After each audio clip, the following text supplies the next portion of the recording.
everybody, and welcome to Crossing Kin in the Crossing Kin Garage. Happy Independence Day, because guess what? July 2nd is the actual day we chose to break away from England. Well, and we celebrate on July 4th, and this one should be a That's the day the whale. vote went through. That's true. This should be a whale of a celebration because America is turning 250. We still here in the Crossing King Garage think it is the best nation in the world. It is blessed. It is certainly the best government, even with all of its foibles, that you can understand. It is not a democracy. It is a constitutional republic. Please go look those two terms up. I think you will see there's a vast, vast difference. Today, in the Crossing King Garage, we want to choose to celebrate our 250th anniversary as a nation by coming back to one of the most iconic, learning, educational, entertaining entities ever seen in a 3-minute short. Today, we are talking about Schoolhouse Rock, specifically American rock. I was raised on this. I mean, this Who's thing. raised on this? Well, that's because you had good parents. Anyway, I was raised on it being shown for the first time on television, and so we've got Kristen disappearing on us. Thank you. This is how good I was raised. This is how good. That's the box set, by the way, available to you on eBay, Amazon, and here in Crossing Kin. We don't sell this though because it's our only copy. Fine. Regardless, we want to let you know that Schoolhouse Rock was a titular part of our growing up. Saturday mornings, yeah, it's a bygone era because Saturday mornings, the only way you get to see Saturday morning cartoons is if you stream them. We got to see Bugs Bunny, Roadrunner, Scooby Doo, and all of the other Super Friends. Wonderful, thematic, episodic, great soundtrack type TV shows with a Schoolhouse Rock thrown in between. Wasn't the guy that wrote all of the music and performed a lot of it? Wasn't he from Arkansas? Bob Duro was one of the singers and writers behind a lot of your favorite songs from Schoolhouse Rock. I want to say he's from North Central Arkansas. Very, very small town. Go look up Bob D.O.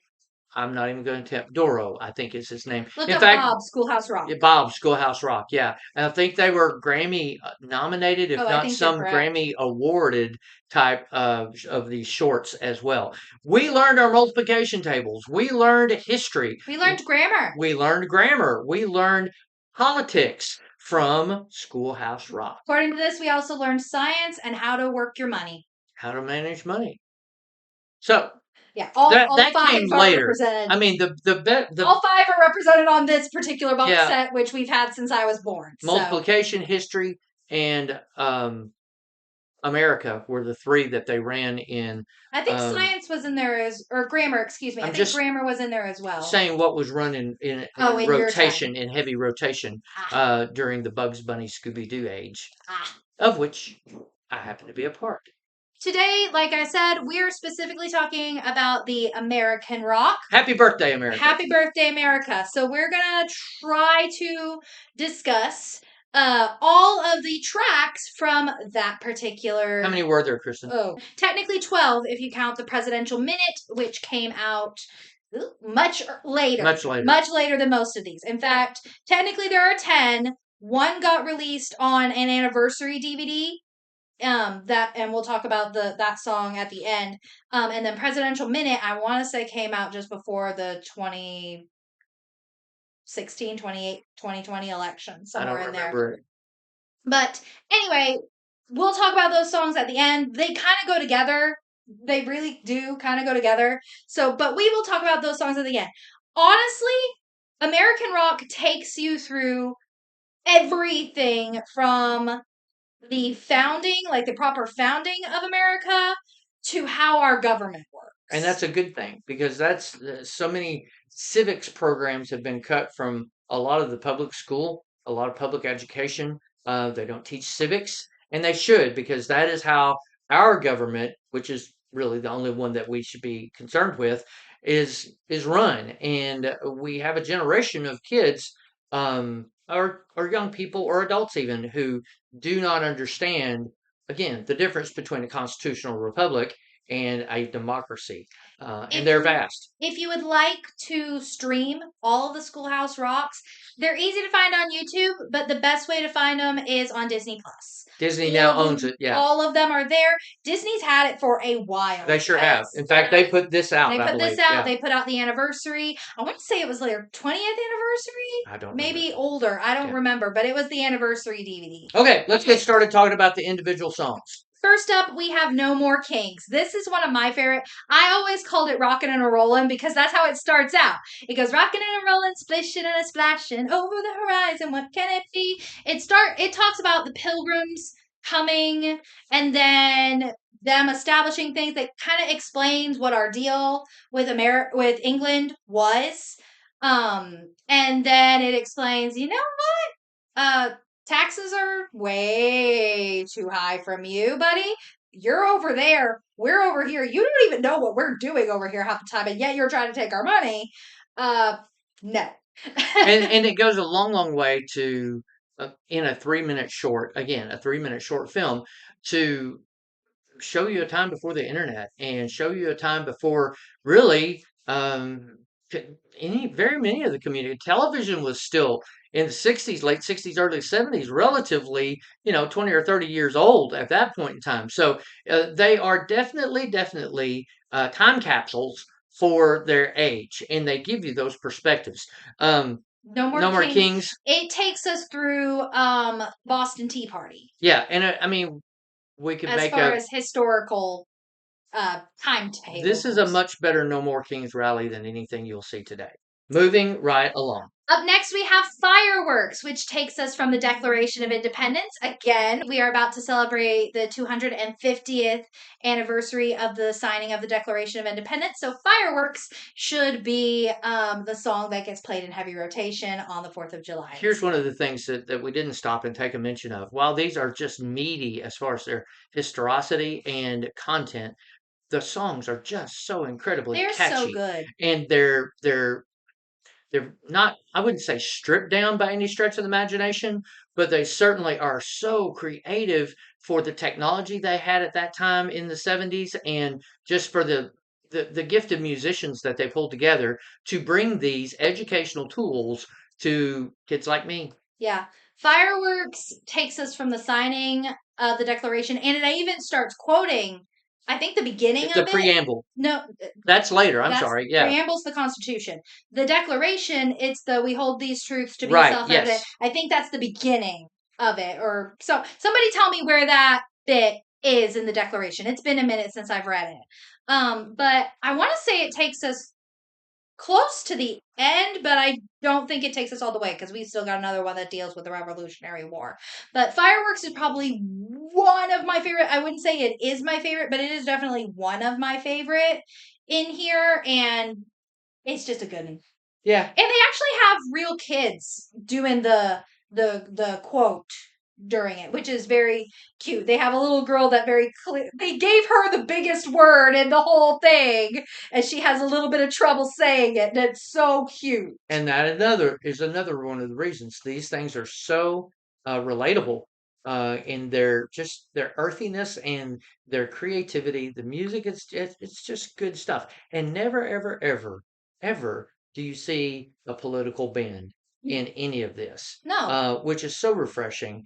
You really should go to Disney Plus and hit America Rocks before we turn 250. All right. Up next, we have The Shot Heard Round the World. So this does take us to the end of the revolution because the very last chorus says to the end of the revolution, and it gets us through several of the battles. It's a very historical song that takes you through the Revolutionary War with some of the generals, especially George Washington, and it even mentions some of the British folks as well, and just gives you it name drops several times throughout the song. This is the song that Battle of Yorktown from Hamilton probably drew a lot of inspiration from. I don't know about that, but I'm just saying it. I've seen Hamilton, yeah, and I don't. Just the world recognize. turned upside. The last song from the first act. Understood. Anyway, Anyway, this gets you to the next cog in the wheel of our history. all right. Up next, we have the preamble, which talks about the Constitution. Fun fact: when I was doing school, I was home educated, but when I was doing school, one of my history tests said write the preamble, and so I went okay. And I just started singing "We the People." And I just started singing the chorus from this song because the literal preamble is of the Constitution is the chorus for this song. That shows you some of the absolute best songs ever written are taken from source material that is historic, it's spiritual, it is meaty and worthy to be put to music. Many of the modern day Christian songs are taken straight out of the Bible. Many of the songs of old times, many of the great hymns have been taken straight from the Bible. This does with the preamble what those things have done for years and years and years and years. And I was in the public school and we had to memorize the preamble to the Constitution. I sang it too, as I wrote it out in cursive. I didn't have to do it in cursive. Mom didn't make me do it in cursive. Understood.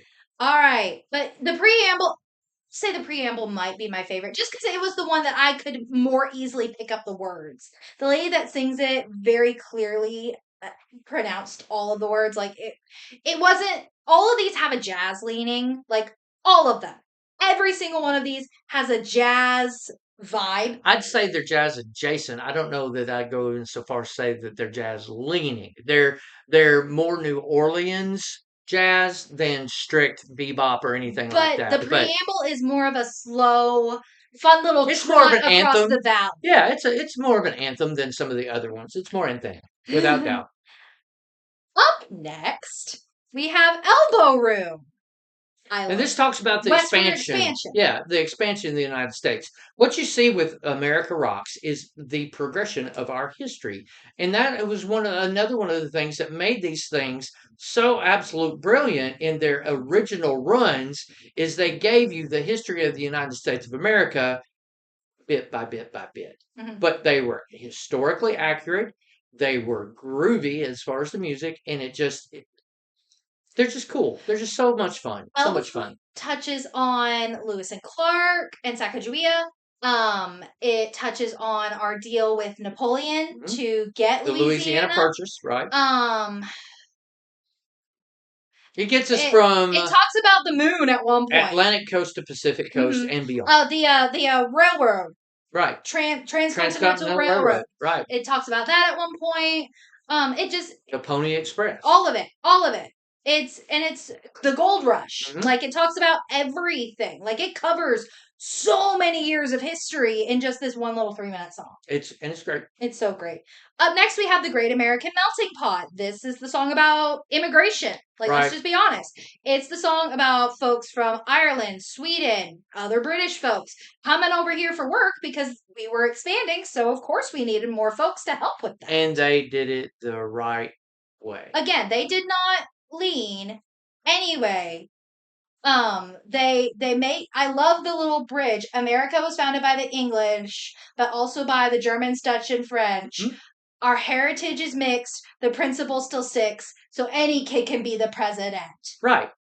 Well, I mean, you have to be a native-born American to be president. So, but any native-born who has an ancestry elsewhere, mm-hmm. And that's the beauty. It talks about New York City and all of the folks who came through there during that time.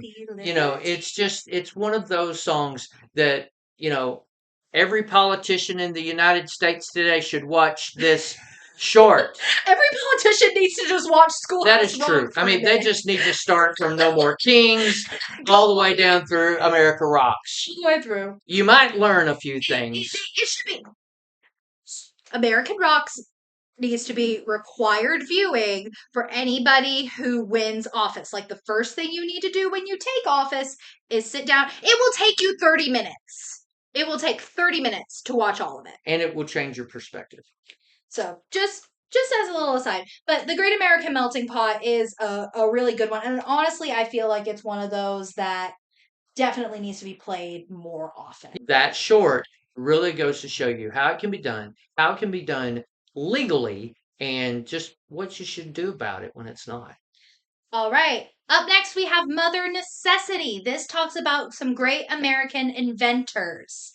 This is one of those that it's not at the top of my list of my favorite. It's not mine either, but it Rock. talks about the Industrial Revolution in ways that are not boring. You know, I mean, if you get into history books and you start hearing about some of these guys and the inventions that they made, and just the light bulb and all of the electricity discoveries, and just Henry Ford and the Wright brothers, the assembly line with it could be very dry in history books. This makes it not so much, and it makes it to where you really want to go and find out more. It is that seed planting for the great inventors, American inventors of our past, and what they could inspire in the inventors of the future. Up next, we have Suffer Until Suffrage. This is the one about the women's vote movement. Women's lib, technically, yeah? Yeah, suffrage. Yeah, suffrage. The women's suffrage movement. This was getting ladies the right to vote. In 1920. Before 1920, Women obviously, Unite. when it started. Vote on! Anyway, so it's one of those, and it is this just incredible lady-led, and just the song just rocks. All the vocals on this track, specifically this track, are out of this world. And it really, vocals are ever bad. Has a gospel hint to it, a gospel choir type hint to it. But it really goes a long way to give you an idea of what women's rights were before and after some of the incredible ladies who came along and fought for women to have equal rights. Now, this is still a battle that continues to go on. I think 106 years later. I think that there are many, many, many advances that we have made in this area, but ultimately it comes down to, can a man and a woman get paid to do the exact same job? In the business that I used to run, yeah, we paid men and women regardless, because it was a job that either of them could do. All men are created equal under God's eyes. All men, women too. But there are differences in us, and we have to recognize those differences. And sometimes, not all the time, that's where the problem comes in, is there were people at that time taking full and complete advantage of the fact that there were differences in people, and they were not paying people the same amount of money for the same kind of work. Sorry. Soapbox. You feel better? Rant over. Now, the great thing about this song also is that it also doesn't go, how do I say this without sounding mean? It doesn't go nuts with the feminism. Let's say that. It's very much a feminist anthem, but it doesn't make it toxic. It continues along with all of the American rocks. It's a balance. And it does not become apolitical one way or the other. It's just informative. It's informative. Like all of these songs have been. It is letting you know the history that women have gone through. Up until, with the exception of this, my only other real exposure to suffrage was through Mary Poppins, Sister Suffragette, and Samantha, because her Aunt Cornelia was a suffrage lady. So, the American Girl book. Right. So, like, I was limited, and this gave me more information than both of those combined. In 3 minutes. In 3 minutes! 3 minutes. And that's the beauty, again. These were not political with a groovy hook. All right, up next, I want to say you've told me before that this is your favorite. We have I'm Just a Bill. I'm Just a Bill is like Conjunction Junction. You know, everybody knows the song. I think I'm Just a Bill is one of my favorites because it gives you an idea about what the political process should actually look like. I will say, since I'm Just a Bill came out, our political process in getting laws passed has become perverted, subverted, and reverted back to things that it should never have been. I'm Just a Bill tells you what our founding fathers and what at the time and what probably it still is supposed to look like to get a bill passed. But even in this, they admit that it's convoluted. Right. It's the skeleton. It's the skeleton on which a bill is brought up in Congress and should go to the president. And again, this song does it shows you that even sometimes that process can get side railed. Like they even have the line of if they all vote no, then what happens? And he's like, I gotta go back and start the whole thing. And he's Oh like, no! oh yeah, so it's Yeah. very unlikely that it should become a law. It's not easy to become a law, is it? Like they admit that it's imperfect and that it's convoluted and complicated, but they still make sure that they still package it in a way that kids can grasp and be like, okay, this is how it's supposed to work, but it doesn't always work that Kids, nothing. Most of our congressmen need to see this film. Most of our politicians need to see all of this. All right, we're nearly Happy at the birthday, end. America! We're nearly at the end. We're nearly at the end. Hey, for your birthday, please watch Schoolhouse Rock. For your birthday, watch Schoolhouse Rock. All right, America Rock. Up next, we have Three-Ring Government. This tells us how the government is supposed to work, and it does a beautiful job of calling it a circus. What's terrible is that is it the court that's the clowns or the Congress? It doesn't. I think it's Congress that's the clowns. Congress is the clowns. The president is the ringmaster, and then the judiciary is the lion tamers. That's the way they presented it in the circus. Draw your own conjectures, folks. We're not going to touch on that too much. It's this very cute little song of this little boy who's daydreaming. His teacher just happened to say, we've got a 3-ring government. And so he's like, oh, I'm going to have a 3-ring circus someday. And it's going to look like this. It does a good job of just detailing what the balance of power should look like. Again, it goes back to the skeletons of what our government is, without embellishing how it was or is even. It goes to the point of what it should be. There are no rose-colored glasses in Schoolhouse There's Rock. not. It tells you very plainly what is happening, what should be happening, and how it all happens. And it goes to the point of touching on the fact that there are nothing perfect. Yeah, imperfections. While it is the best government and the best solution to governments in the entire world, again, it was based off the Mosaic form of government back in Genesis, Exodus, Leviticus, Deuteronomy. Our government was based off of Numbers. Thank you. It's still the best government idea, experiment, if you will. And that's, we've been called the great experiment at times. And there's a reason for that, is because we continually experiment to see what's going to work the best. And sometimes we don't choose what works the best. Sometimes we choose what's the most expedient or profitable. And those three things sometimes can't coexist. They just can't. 3-ring circus does go to a laughable, tongue-in-cheek way of decrying, not really decrying, but explaining how our government should operate. All right, we're down to technically our last one. We're going to combine the last two. So we have, I'm going to send your vote to college and presidential minute. Talking about the college, the electoral college, and the presidential election process. And these were two that were not a part of the original. Just the 3-ring government is where I think our version. Yeah, 3-ring government is where this one ends.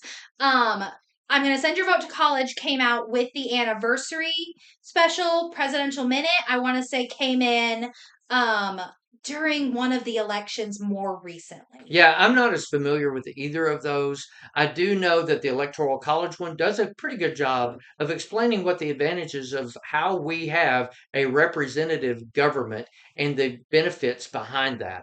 It is a good 3-minute short. I highly recommend you going and seeing it.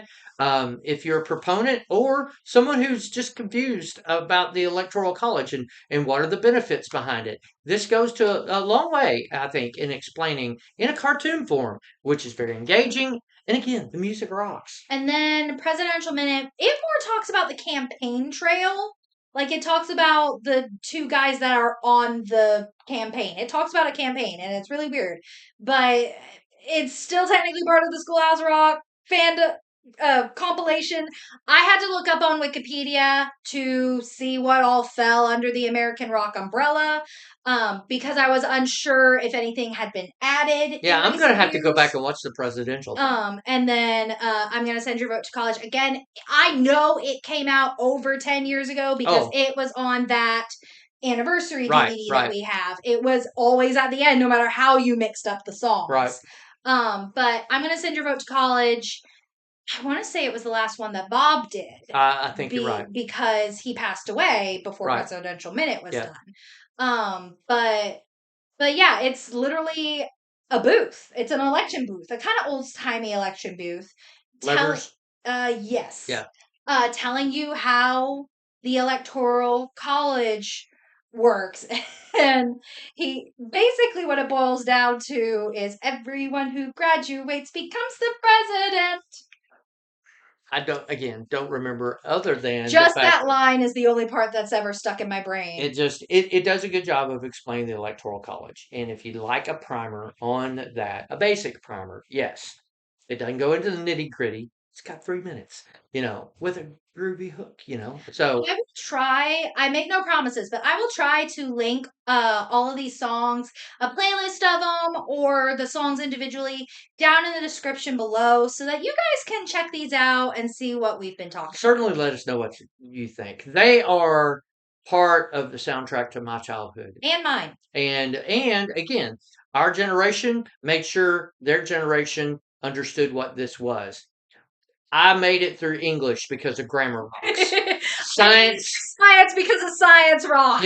I think you would benefit from going back and seeing time and time again the testimonies of people who could say, I got through Conjunction Junction because of that song. I know how to do a sentence with and, but, and, or, because they'll get you very far, So it's one of those things that it's just one of these days we may break down the rest of them, but since for today, and it's a celebration of 250 years. Again, we have been a little negative in some parts of this video about the ways our country is operated, but here at the Crossing King Garage, we firmly believe that it is the absolute best way of government should be run. It is the absolute best government known to mankind ever created, and it has been, my personal opinion, a government that was ordained by God back in the Old Testament. At least its model was, and the longer that we fit this representative form of government, the better off we'll be. But that's it for today, guys. Happy birthday, America. Again, enjoy your 250. And we will be back in 2 weeks. We are finally making good on a promise I made to y'all at the beginning of the year when we did our bracket. We have our A Few Good Men recast it coming. So we're kind of sticking with a little bit political government stuff going on here for July. But hey, it's our channel. We get to do what we want. That's right. It's the Crossing King Garage. We are glad that you're here. You're part of the family. Regardless of whether you agree or disagree with us, you're part of the family. Let us know what your favorite Schoolhouse Rock song America Rock specifically. America Rock specifically, but if you did not vibe with America Rock, let us know your science, multiplication, grammar, or money rock songs. We'd love to hear from you. Each of them. I love reading your comments. It makes me smile when I see them. So please give us a comment and make sure you like and subscribe while you're down there. And be sure you ring the bell. Ring the bell. Every time we upload. Yeah, sorry, that just came out of my disco era. Oh, well, we've been hanging out with. That's what I'm saying. Yeah, it came from the same time frame. Why wouldn't I go there? So, but anyway, this is the Crossing King Garage. This is Crossing King. I'm Randy. And I'm Kristen. We will see you later.